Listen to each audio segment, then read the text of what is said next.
ShowStoppers TV delivers to you a new virtual platform to generate brand and/or product awareness by meeting the journalists. You bring the product and spokesperson, and ShowStoppers brings the host and delivers the journalists.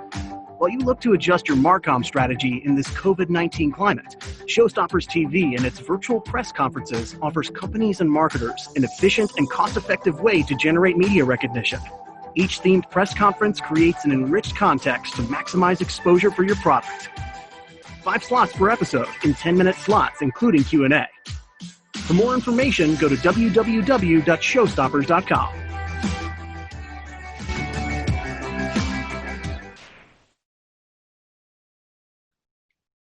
Hey guys, it's Dave Leon here at ShowStoppers. I can't tell you how thrilled we are here at ShowStoppers, my partners, the entire team that you're joining us today.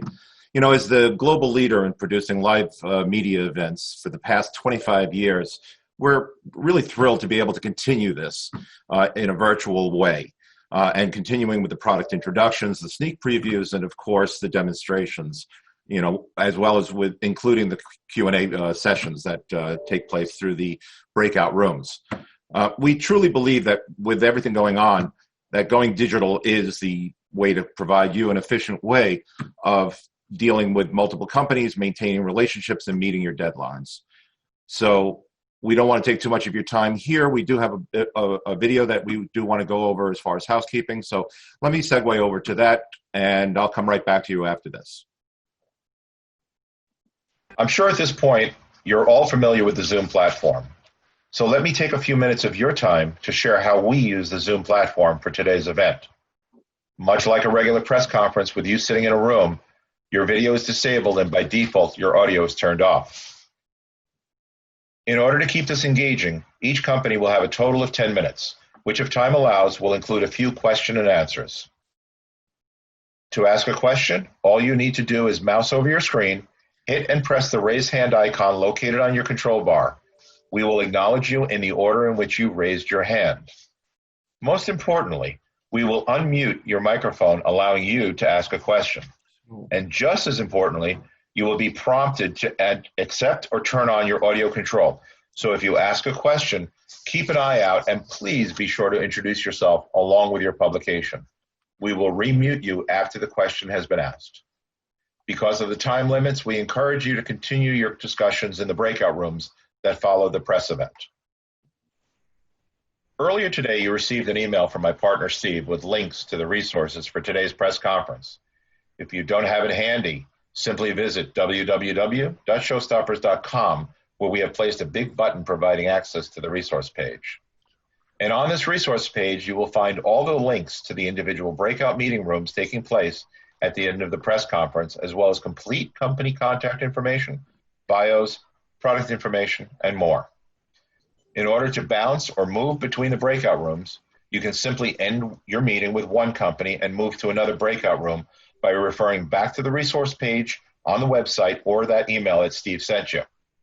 Please be aware that these rooms are password protected. However, they are not moderated.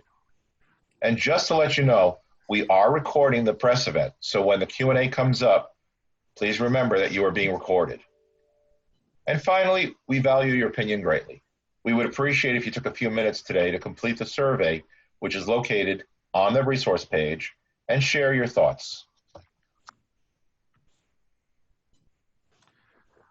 So at this point, we can get started with the video press conference. I'd like to introduce John Quain. John was with us a couple of weeks ago, did a terrific job, I got to tell you. And so we invited him back to join us today. John has been a regular contributor to the New York Times for more than 2 decades, and as the editor-in-chief of OnTheRoadToAutonomy.com. John, welcome to the show. You know, great to have you back, I got to tell you. I know I keep on looking over here, and I apologize. I have your second screen over here, but anyway, how you doing today? Good. A little sticky. You know, it's weird. Reminds me of Romper Room. I don't know if anybody else had this experience. I can see Marge and I can see Ed. I don't know if anybody is old enough to see that childish that's great program. But it is. I mean, it's a weird thing. You know, the interesting thing about this today too is we're doing like the virtual office.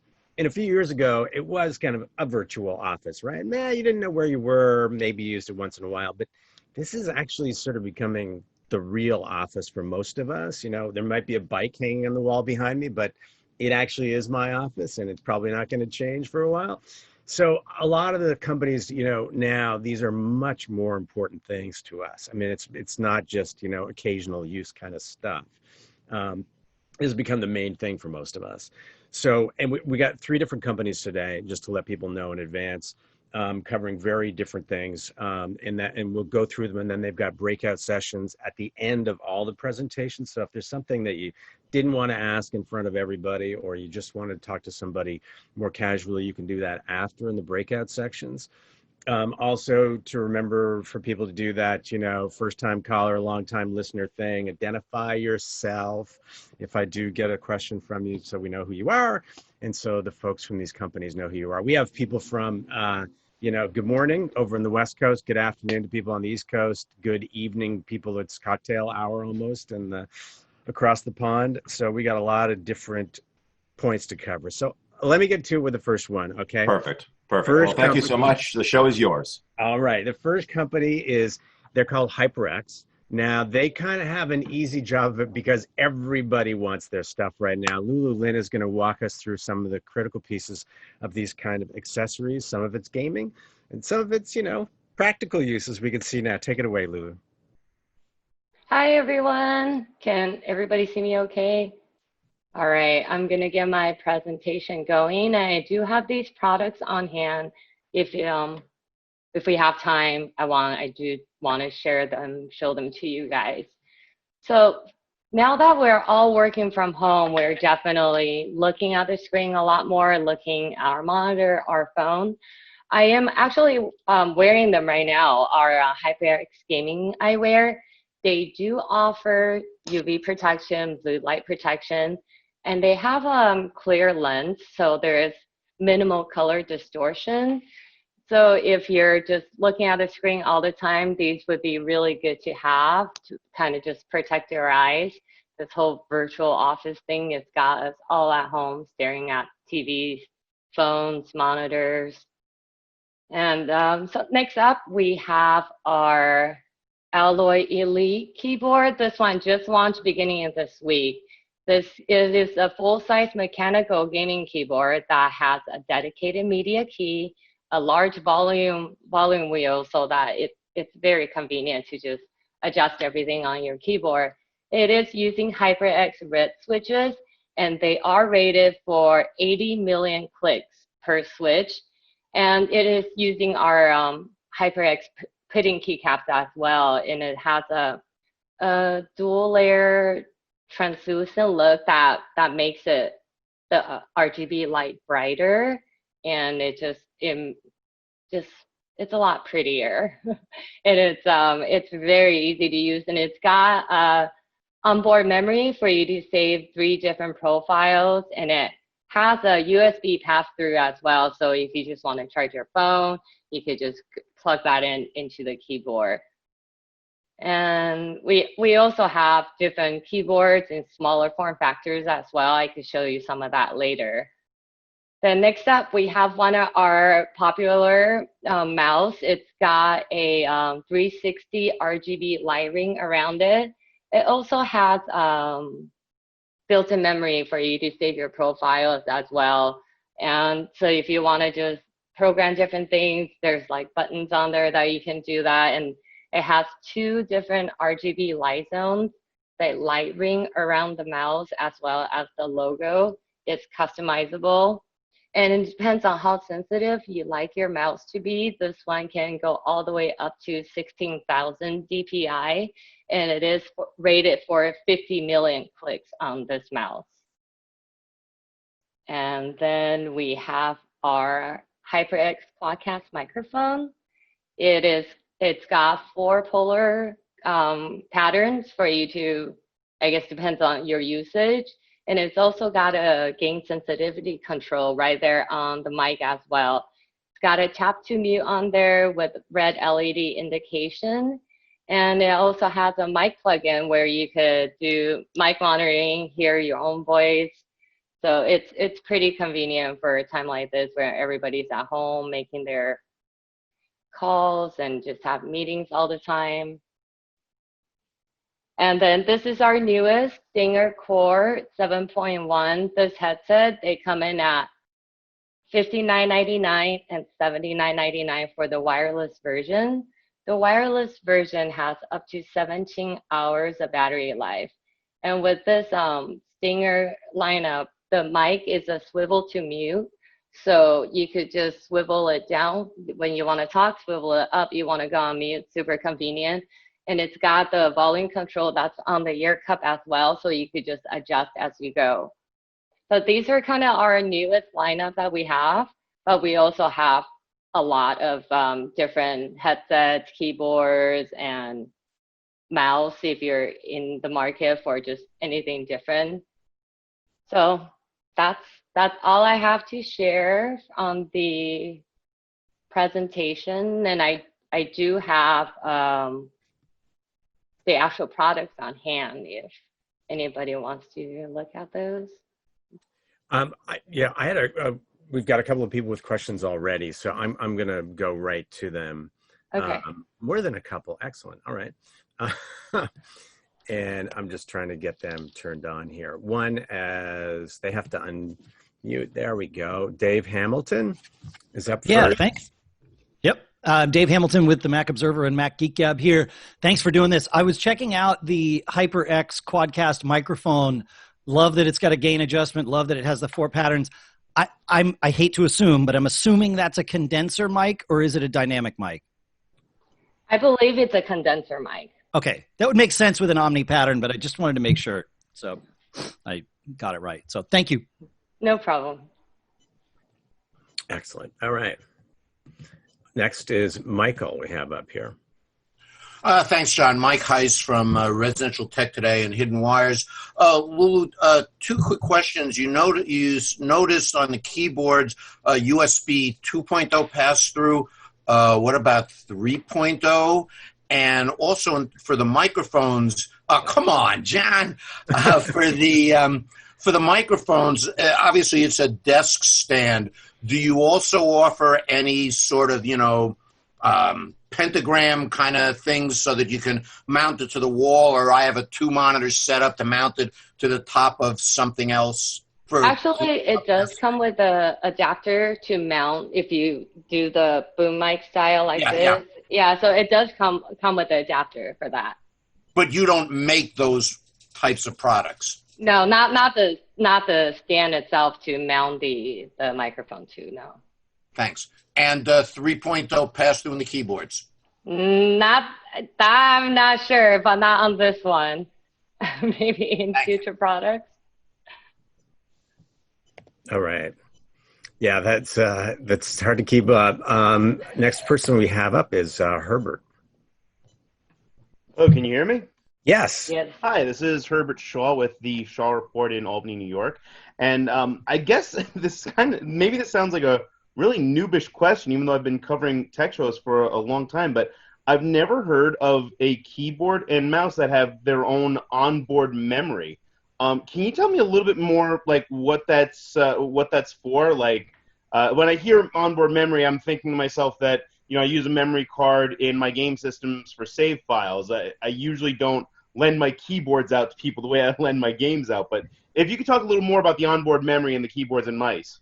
Sure. So if you want a game and you're taking your equipment somewhere, you want to bring your own keyboard, you bring your own mouse, you could save the profile, your macros or whatever that you use for that game, and you save it onto that profile, onto the keyboard, and when you take it on the go, you could just push that preset because it's already there and you don't have to worry about running the software because everything is already built into the keyboard.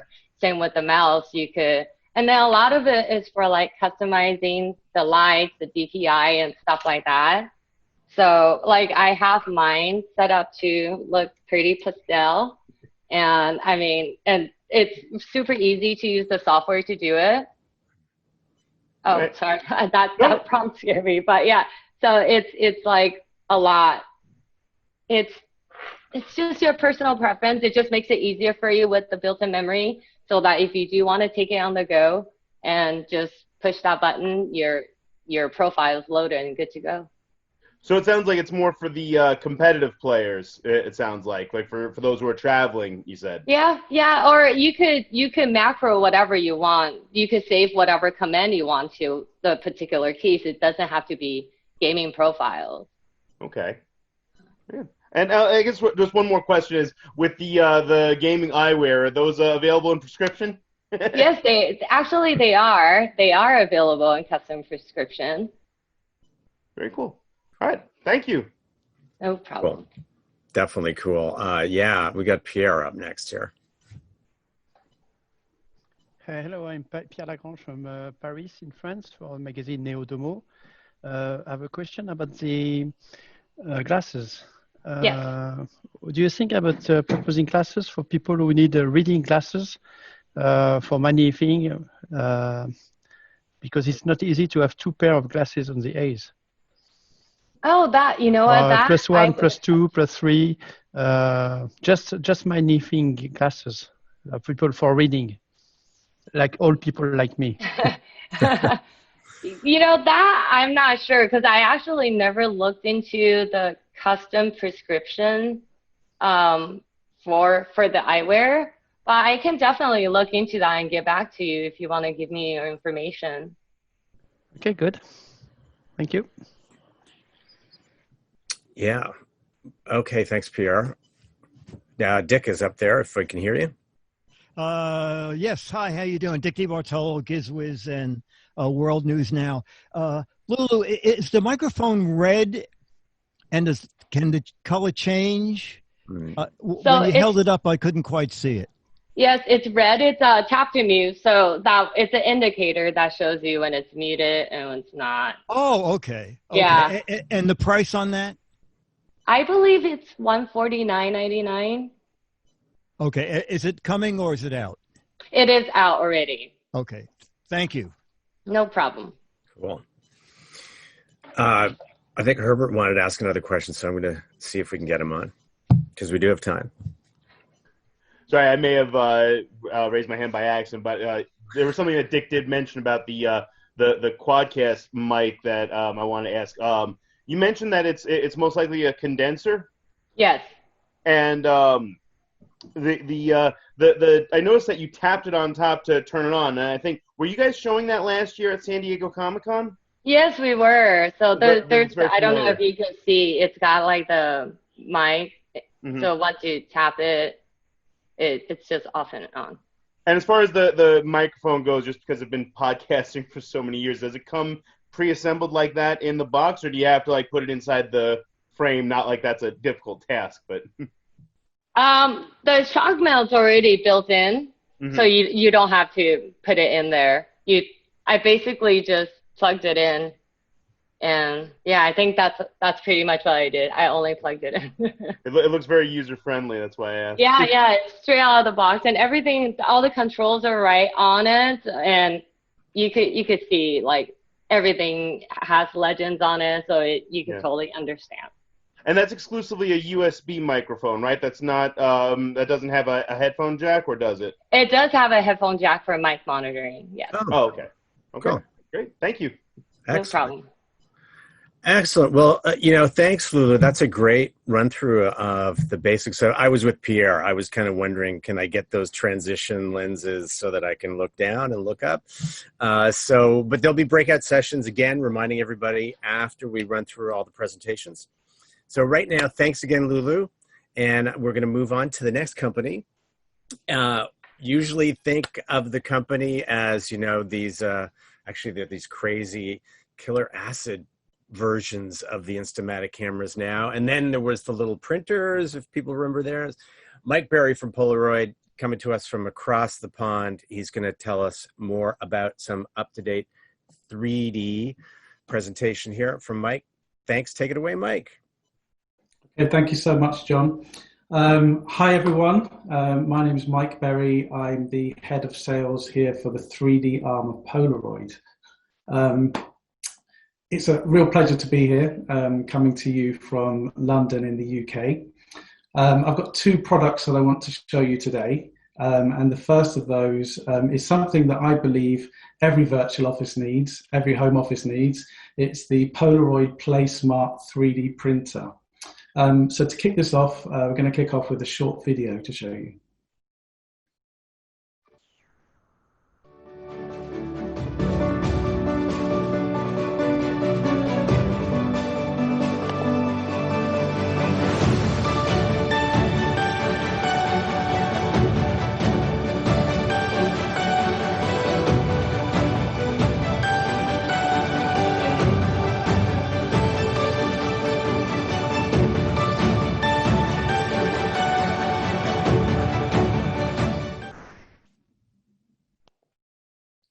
So I'm just going to share my screen here for a presentation. Okay, so like I said, the first product that I want to show you today is the Polaroid PlaySmart 3D printer. I'm sure that many of you are familiar with 3D printing and 3D printers, but I think the real question comes is, would you be happy to have a 3D printer? First of all, would you be happy to have one in your own home? Secondly, would you be happy to have one in your home office or your virtual office? As I'm sure most of you are aware, 3D printers these days, some of them, well, they still look questionable, don't they? They can be very loud. They can be complicated. They can be complicated to put together. They can be complicated to use. They can be expensive, not really suited so much for the home use, for the home office use. What we've created, you can see it on your screen now, what we've tried to create is something, a 3D printer that's, first of all, it's plug and play. It's really, really easy to use. And as you can see, it looks the part. It really does look very nice, and it fits perfectly into any home office or into any home, for that matter. It's quiet, it's not noisy at all, and probably one of the best things, it's affordable. It doesn't cost a lot of money at all. We'll come on to that in a little bit. So the 3D printer, it's a household brand to start with. The Polaroid PlaySmart 3D printer is one of the first household brand 3D printers out there in the market. It has been out for a year and a half now. We launched it at the beginning of last year. And obviously with our brand, the brand is trusted. People trust the brand. It's a great brand. It's a globally recognized brand. And you can speak to anybody on the street about Polaroid, and everybody knows Polaroids from the cameras and from the other products that we do here at Polaroid. Well, I'm not going to run through everything on the screen from a time perspective, but just to pick out a few things on here. You may think, well, it has quite a small print bed. It's just 4.7 times 4.7 times 4.7 inches, which equates to 120 times 120 times 120 millimeters. That's the build size. You might think that's quite small. Well, yes, it is, but to create something that is a perfect fit for your home office, it needs to be quite small, and that doesn't matter, because if you look at anything around you, you can see that everything is made in parts and it's joined together. And that's what we do with 3D printing. You can join the parts together, you can glue them together with super glue, you can screw them together. It's very, very easy. And it's very, very easy to take a model and break that up into parts to be able to do that. We use filament-wise with the printer. You can use PLA filament. You can use PETG filament. We also have a deluxe silk filament that we've recently released to go with this. We also have a multicolor PLA filament, and that is a filament reel with lots of different colors that merge into each other. Quite a fun filament. And also another fun filament we have is a glow-in-the-dark filament, which is obviously really great with the kids and printing things for the kids. As well as this, we have our P wood filament, and that's a really exciting filament. That's a filament which includes real wood. It's a combination of real wood and like a PLA resin that goes with that. And that creates a really great wood finish, and I'll show you some of that in a minute. There's a heated printing bed on this, and it just means that when the model cools down, it's very, very easy to remove. It literally just pops off the bed.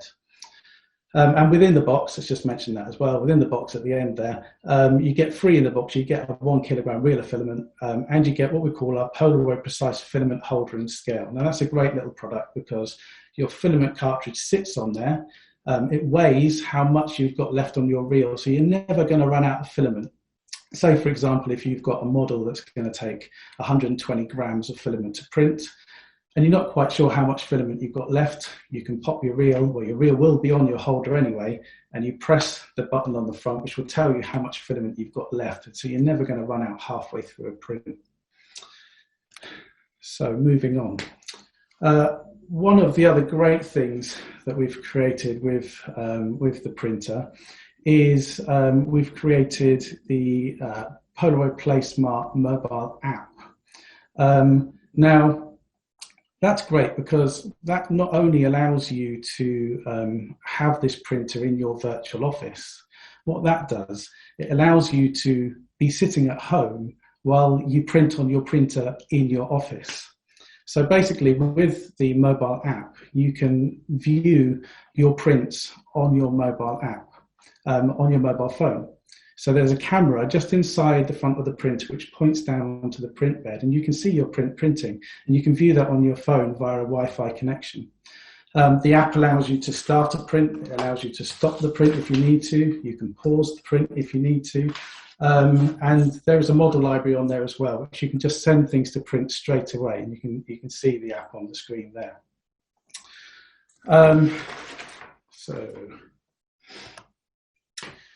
In terms of software for the printer, we don't do our own design software for the printer because we don't really feel it's necessary. There are many, many, many really, really good free CAD software programs out there which are free to download, free to use. Some of them you use on the internet itself, and you can design all sorts of models on there.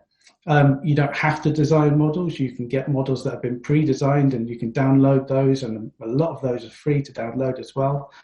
And then what we provide is we provide the Polaroid Smart Prep software. Now what that is, we call that a slicing software. You might think of it as a printing software. It's what takes your 3D file, which is usually your STL file, take your STL file and you convert that into a G code, and it's the G code that the printer will read and it will print your model. Now in our software there are various things you can do. You can print multiple models per bed. You can make your model bigger or smaller in the software. There are various things you can do on the advanced settings, but what we try and do, we try and keep it as simple as possible. This is a printer that we want anybody to be able to pick up and use very, very easily. So we don't put in 500 different advanced settings. I think there's 12 in total, just to keep it really, really, really simple. And so on your screen now, what I'm showing you now is where you can buy the printer from, and to show you how affordable that printer is. In the US, it's available from your local Joann store. In Europe, we have many, many well-known brands where the printer is available to buy. And in the UK, again, we have many well-known brands where the printer is available to buy, including Harrods, as you can see on the screen there.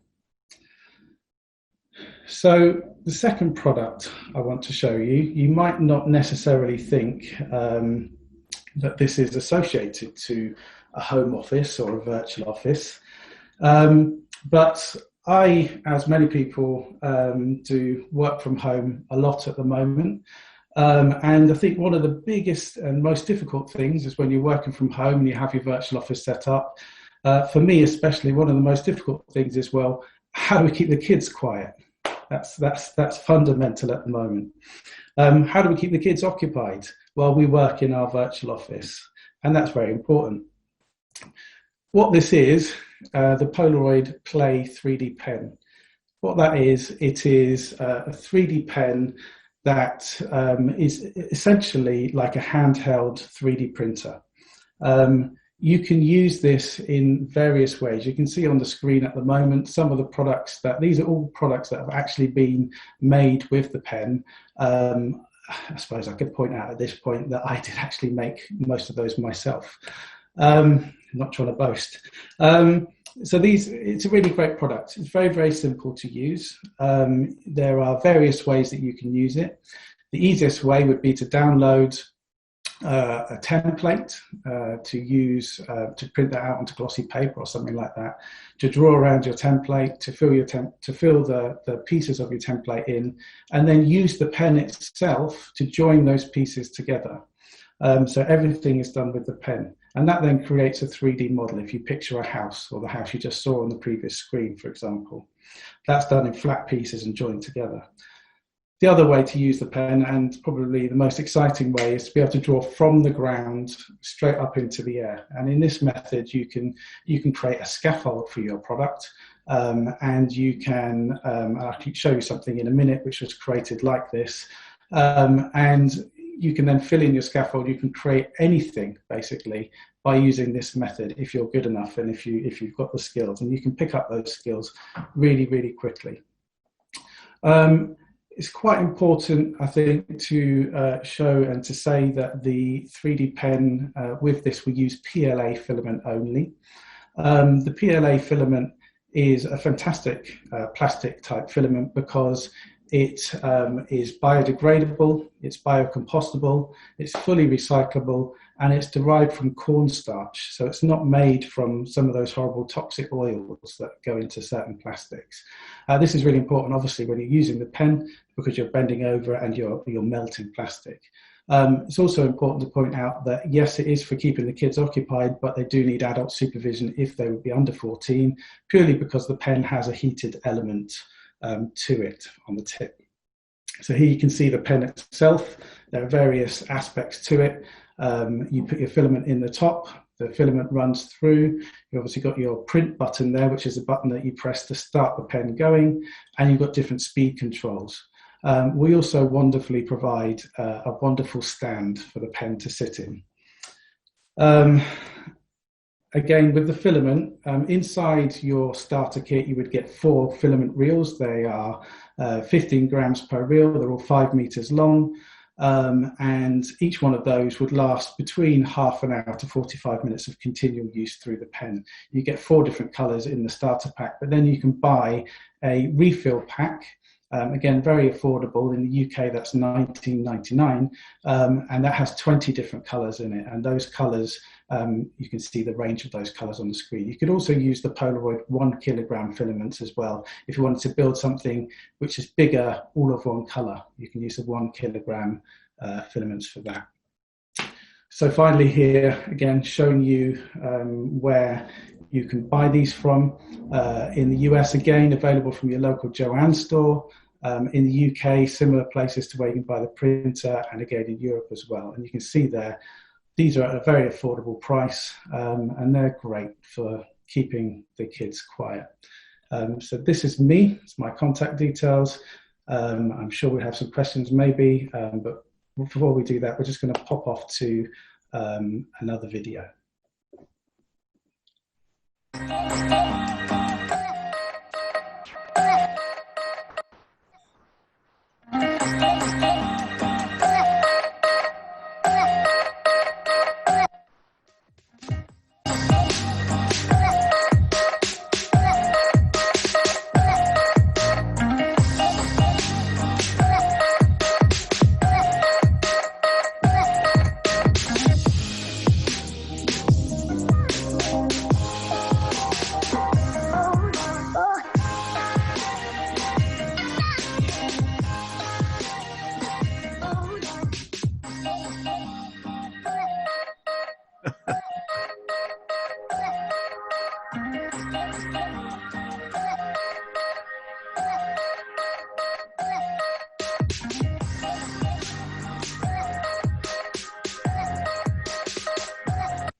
There you go.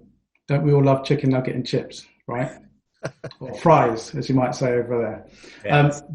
John, if we've got time, I thought it might be quite nice just quickly. So behind me here, you can see I've got the 3D printer. If you come to the breakout rooms, what I plan to do is I plan to set that going. And if anybody wants to see it printing, please pop round and see us in the breakout rooms, and we'll have that printing for you. Just also to show a couple of products that have been printed. This is a really fun little thing, but what it does show is that's very flexible and versatile. That comes off the printer all in one piece. So that's not been printed in parts and joined together. That's printed in one piece and comes off, and it's flexible and wobbly. This one here, this has been printed with our wood filament. So you can see there's a hedgehog there. That's been printed with the wood filament, and so that's made purely of wood. Well, mixed with the piano resin. And then with the 3D pen, again, just to show up close some of the products that we've made ourselves with this. Here's a UK Tudor house from the Tudor times. It wasn't made in the Tudor times, obviously. But yeah, so that's been made with the 3D pen there, and that was made in flat parts and joined together. I mentioned just now about the scaffolding method, and this lady here was made with the 3D pen in that method. I don't know if you can see her, but if you look underneath, you can see the scaffold that's been made, and she's been drawn around that. And finally, we have a hat. You can see that. That's been made with the 3D pen by drawing around a proper hat and then taking it off to create a hat for a party piece or something like that. Perfect for the virtual office. Yeah, that's great. I mean, it's actually getting me more interested in 3D printers because I remember the noise, right? And how long it took. Something. So, yeah, I think it would be a cool thing to talk about. Oh, no chocolate, no pasta filaments, right? I assume.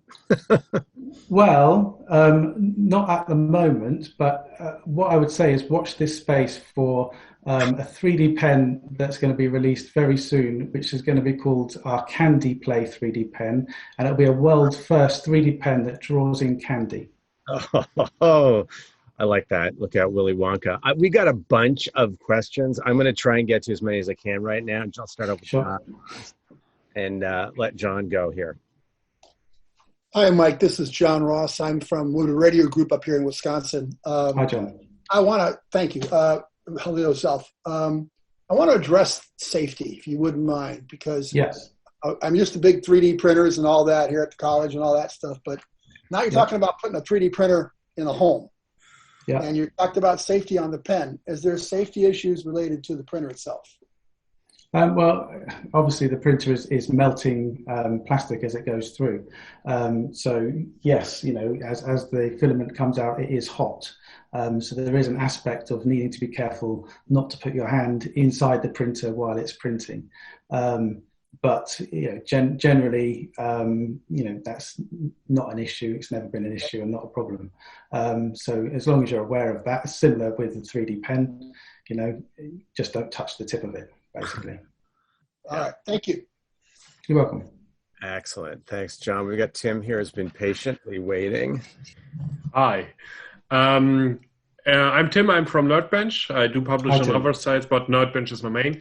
I have a question. So when you start off with 3D printing, the first thing you learn is people tell you your 3D printer, it's not a question if it's defect, but when it will be defect and will need maintenance.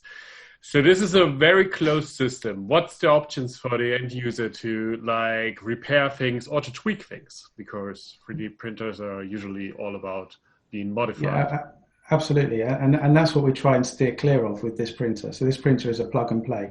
You know, we've created this to make it usable for anybody. You know, when you start tweaking with printers, you need to know what you're doing. But with this printer, we've created it to be able to be used by anybody, and tweaking is not something that we would recommend on this one. If there are any issues at all with it, we have many tutorial videos that you can watch on our website.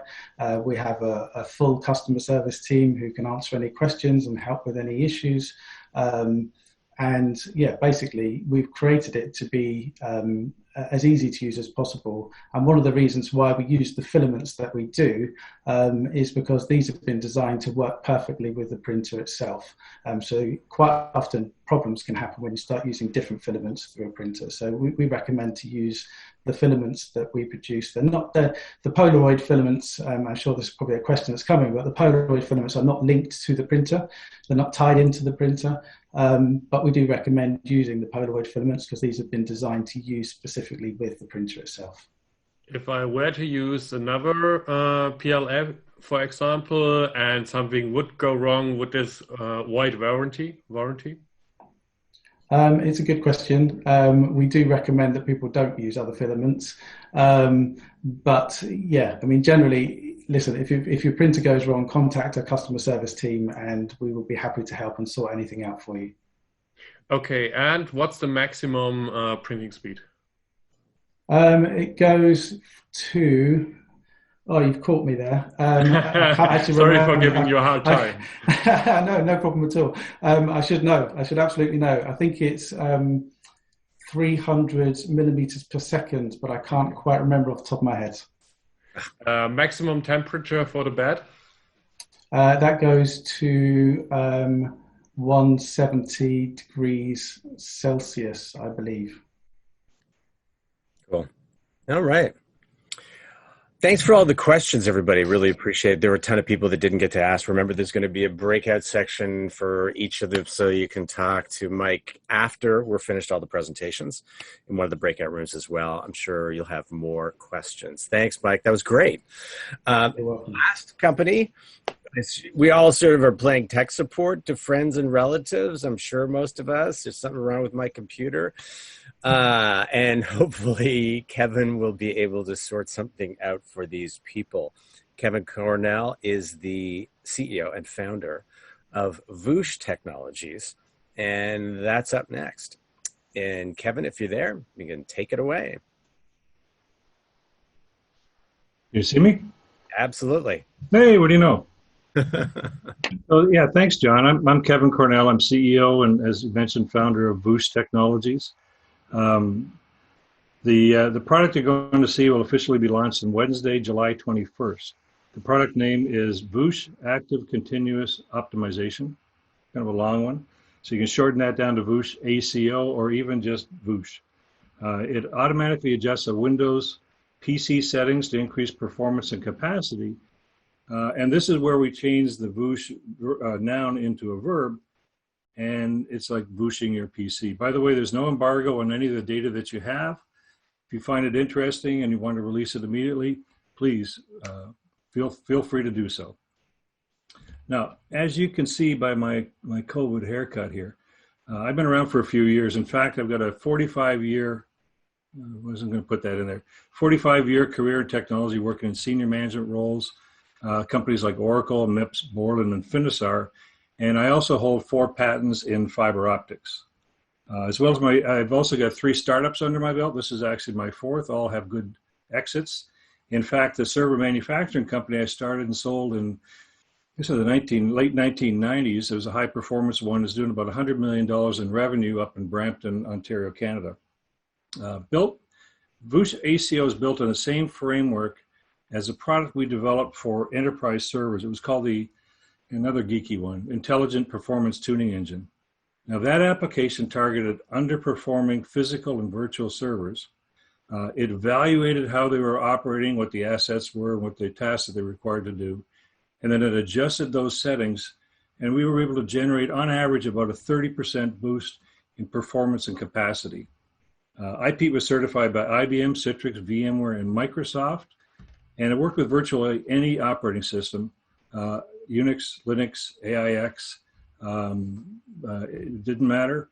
And it worked in conjunction with monitoring tools. We took the monitoring tools that back in the 70s, 80s, and 90s would alert you, and we gave them the ability to remediate. That means things like IBM's Tivoli monitoring tool and Microsoft System Center Ops Manager wouldn't just simply say, hey, your pants are on fire. It would say, hey, your pants are on fire, but don't worry about it, we put it out.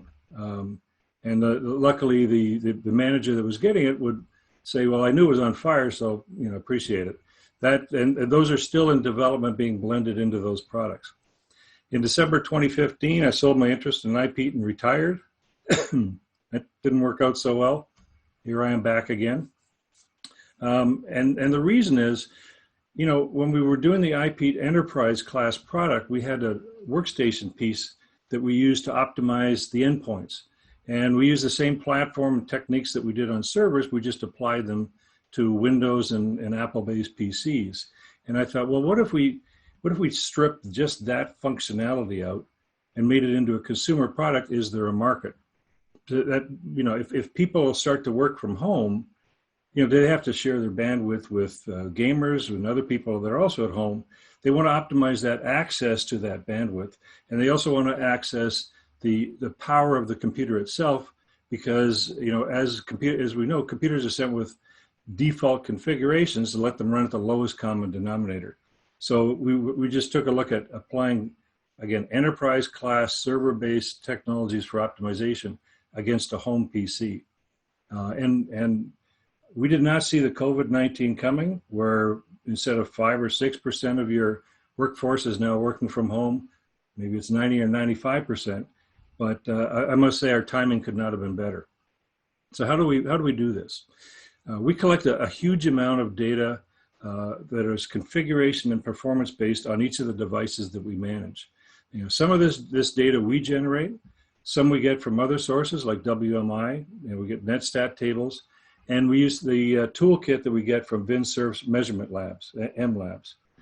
We then take this stuff, this amount of data, we correlate it, and then we apply our optimization algorithms to come up with a change set that, when implemented as a group, and a complete group, it improves the throughput, the capacity, and the overall performance of the PC.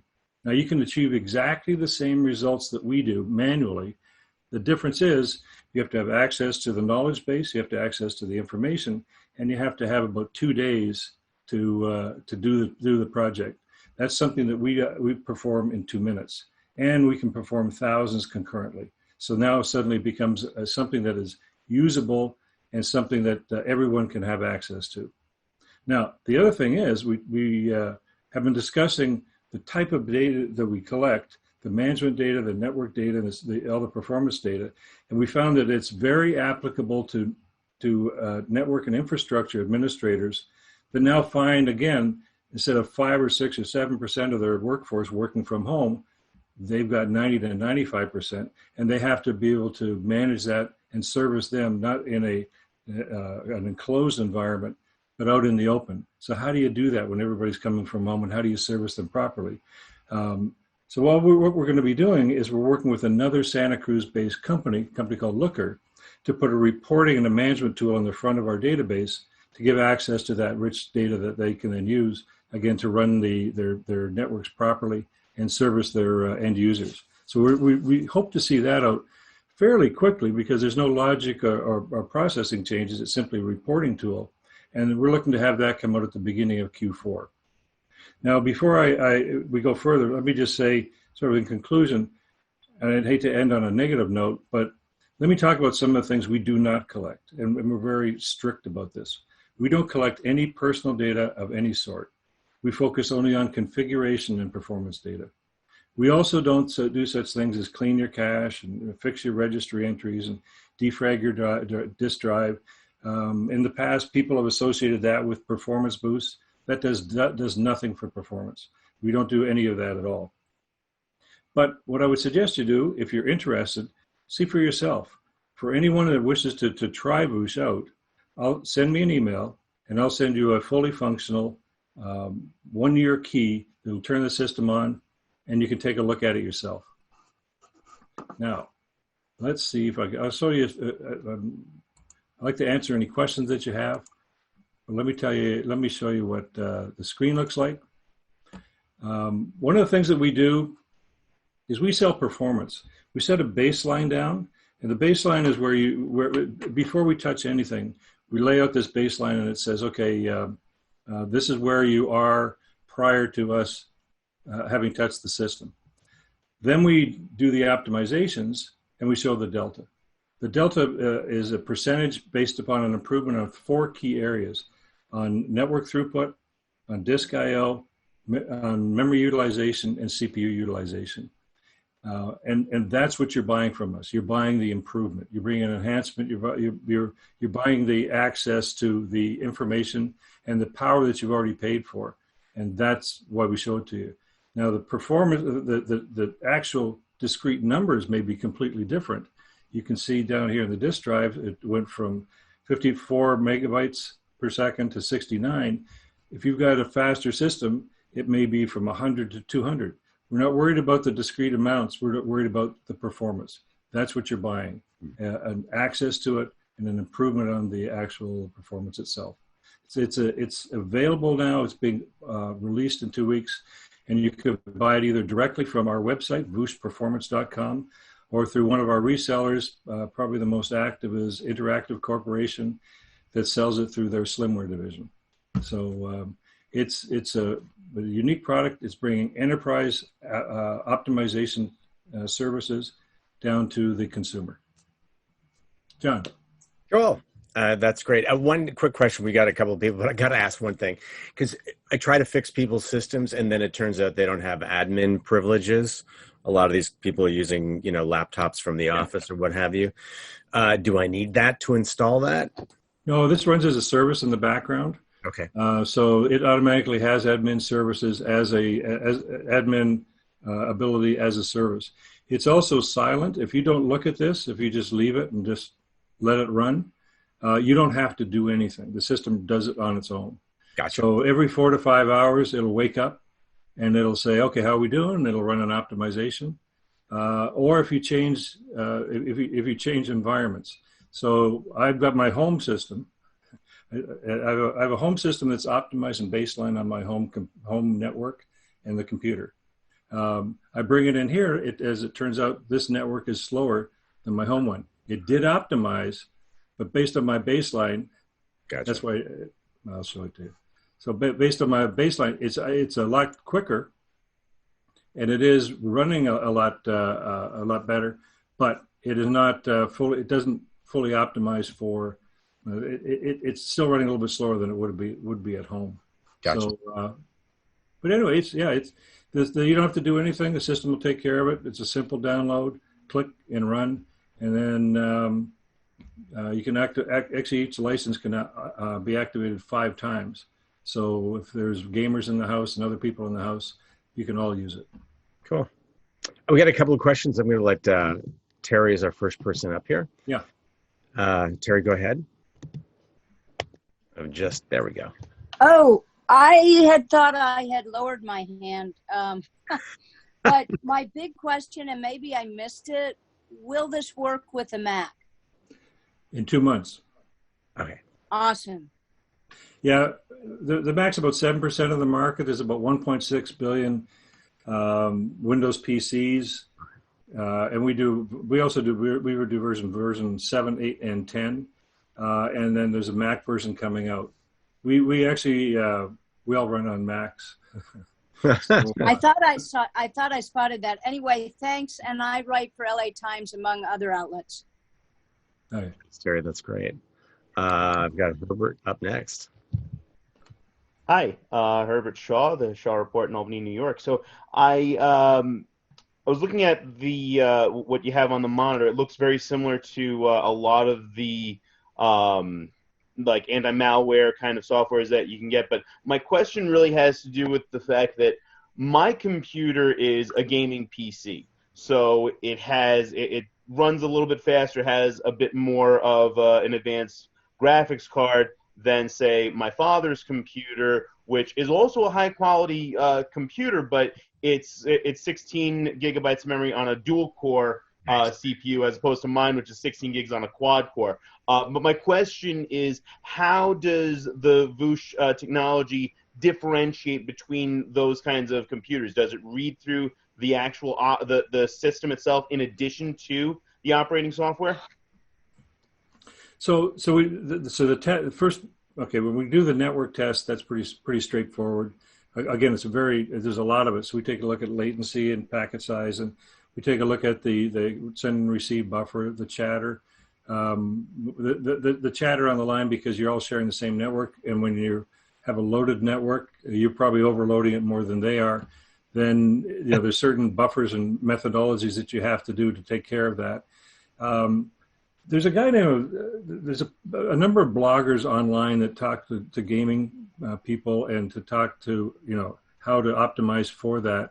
A particular one you may want to look at is Liran Segev. He's the techie guy. He has his own blog, and he took a look at his wife's system, which she didn't like using because it was pretty slow, Windows, and he had a gaming system that was water cooled. So if that should tell you how fast that thing was going. And he applied our application against both of them. His wife's, he said it was kind of funny because his wife ran it, and then it said some of the things you have to reboot for some of the Windows network things to kick in. So she went to stand up to get a coffee because when you reboot with her system, it takes a minute and a half. She said by the time she stood up, it had rebooted because we also fixed that because that's an annoyance. And all of a sudden, her computer became extremely fast. She said it was running 3 times faster. Now that's an older, Windows 10, standard, strict, generic computer. His system, which is the water-cooled gaming product, we weren't able to do a 300% increase. I think about a 60% increase in overall performance. So he did it. So Liran Segev, the techie guy, he's got a YouTube channel, and you can see a video on that when he used our product to do that. He was blown away because he thought his gaming computer was as fast as you could possibly get. So there's always adjustments. Now the other thing is, a strange thing is, if you think about it, these computers all come off a factory assembly line, right? They all get shipped all over the world, and there's it's 1.6 billion of them. They get a generic operating system that is exactly the same. When we tune them, no matter what happens, no two are alike, because the environmental aspects of how you're using it, who else is on the network, who's sharing it, and what you're doing with it is always completely different. So everybody's tune and everybody's results are completely different. And for that reason, what we say on our website is, if someone wants to try it, whatever you do with it, business or gaming or anything in between, download it, install it, try it, full function for 7 days, and then see for yourself. And even if you see some phenomenal numbers and you don't notice it in your day-to-day business, well, maybe it's not worth it for you. But try it. And we don't even ask for email addresses or credit cards or any of that stuff. This is a unique product. It's a very sophisticated product as well. And it's something that everybody can use. But yeah, check it out. I mean, see it for yourself, make your own decisions. Just real quick, one last thing. Is it a subscription-based software? Pardon, run that by me again? Is it subscription-based? Like, do you pay for it annually? Yes. Yes. Okay. It's subscription-based. You buy a monthly, 6-month, or an annual. And then again, it starts to optimize. We've got it set right now to optimize every 5 hours. So long as your computer's on, it'll do it. And if it's turned off, the minute you turn it on, it'll do it. It'll actually lag about 5 minutes, so we don't screw up your startup time. And then it just continually does it. If you change, like I'm in a different environment. As soon as I turned my computer on here, it said, "Oh, it's a different network, a different environment. Better optimize for it," which it did. So, and it does that automatically as well. So it does that for as long as you have the subscription. Cool. Okay. Thank you. Excellent. Dude, we got Rob. Hey, Rob, how you doing? You're live. Thank you. Hey, Rob. Thanks, you guys. So my question is actually a follow-up on his. This is Rob Peguerero. I freelance for Fast Company, USA Today, Forbes, and various other quality clients. You mentioned a Mac version coming out. macOS Catalina is notoriously picky about what apps can look where, even if you're just installing normal apps. So in that version and on Windows 10, where there are also all sorts of default security measures, are you going to have to disable any of those outside of admin rights to get this app to do its thing? We're working through that right now. I will tell you, I had my neighbor Cully came over from Apple. He does all the Apple stores, and he was saying that Apple's been told not to come back into the office for until January. So nobody in Apple's going to be back in the office till January. I told him what he did, and he said, "Get me a copy of it, and I'll get it over to the Apple, and we'll see about putting in all the Apple stuff." That could bypass. That could help me with a lot of support from Apple if I can give it to all the Apple employees. Good luck. Let's see. We're working through that. Yeah, and that's one of the things. We can also do devices. The cell phone devices, right? We optimize those. The problem there is you got to jailbreak them or root them, and the minute you do those, Google and Apple get a little tense. So we worked with Samsung over in South Korea, and they try to pressure Google to do it, and they also have their own operating system they sell up through China. Right. And then we just backed away and said, look, let's just focus on Windows PC. Windows is a very rich operating system. The engineers did a wonderful job on making it so that it could just take on anything and scream along. But by the time you get through legal, by the time you get through marketing, by the time you get through support, by the time you get through all the other things, that thing's watered down and locked down and just it's running at a third or a quarter of what it possibly could do. Now they do write books on how to fix it. They say, oh, here's all the ways to do it. And the first thing they say is, oh, by the way, but if you make a mess, you could really screw up your computer. And that's as far as people go. They just close it and move on. So we read the books. We don't screw up. Cool. Thanks a lot. That's great, Kevin. It's a good introduction to it. Remember, there are breakout rooms for everybody. They're already underway for the other two companies. You want to talk to Kevin, have more questions, I'm sure you do. It's been fun. I'm John Quayne from New York, hanging in there. Hope everybody's doing well. Thanks again for attending today. I'm going to throw it back to Dave to wrap up. Oh, that's great. Thank you so much, John. I mean, I have to tell you, for me, this was a great show, and you did such a wonderful job with it. So again, thank you so much. I do also want to thank Mike and Lulu and Kevin for joining us today. Again, great presentations. I hope that everybody, all of our attendees, and I again thank all of you for joining us today, that you all enjoyed the presentations. On behalf of the entire ShowStoppers team, Steve, Bob, everybody else, again, thank you. We couldn't do this without you. We want to, again, reinforce, please revisit us, revisit your emails, go over to the website, showstoppers.com, and check out the breakout rooms. The companies are going to be over there. They're going to be, answering questions. So I know that there were a lot of questions out there, and it was really great listening to these questions today.